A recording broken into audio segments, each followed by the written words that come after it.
Welcome to this Windows Computer and Technology channel, and this is a very interesting look at the Windows 11 numbers once again this month. So of course, since the release of Windows 11, we were seeing a steady increase in Windows 11 market share.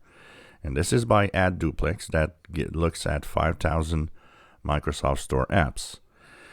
Of course, we talked about the what I believe is a flawed Landsweeper number for Windows 11, which I don't think was really good. This one, is it a little generous? Maybe, I don't know. It might be somewhere in the middle.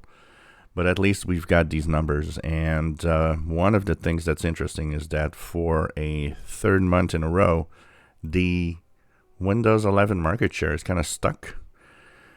At the speed it was going, we thought that it would go above 20% quite quickly. And nope, it seems that in February we were like at 19.1, and then March 19.4, and now 19.7.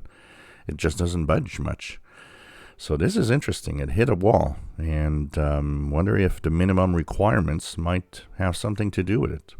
Of course, the two dominant versions of Windows right now are 21H2, 21H1 of Windows 10. 35% of people on 21H2, and now that it's available for broad deployment, which means everybody should see it in Windows Update, people should be moving on to that, and it should increase quite fast. If we take 21H2 and 21H1 together, they actually make a market share that is 35, 55, 61.4%.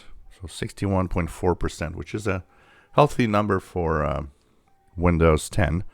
And of course, as we move on, that 21H2 is going to really increase. Still 6% on 20H2, which is something that should be a warning for those that you're still there, because in the next couple of weeks, you will have your last Patch Tuesday update for security. You're nearing end of support.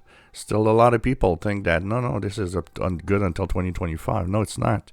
In order for you to have a Windows 10 that continues to have security updates, you have to move on to the feature updates that they give you. And now 20H2 is getting out of support. So move on to at least 21H1, even better, 21H2, to continue getting updates until 2025. So interesting numbers. Kind of nice to see Windows 10, but I would be worried if I'd be Microsoft seeing Windows 11 stuck at barely, not even being able to get to 20%.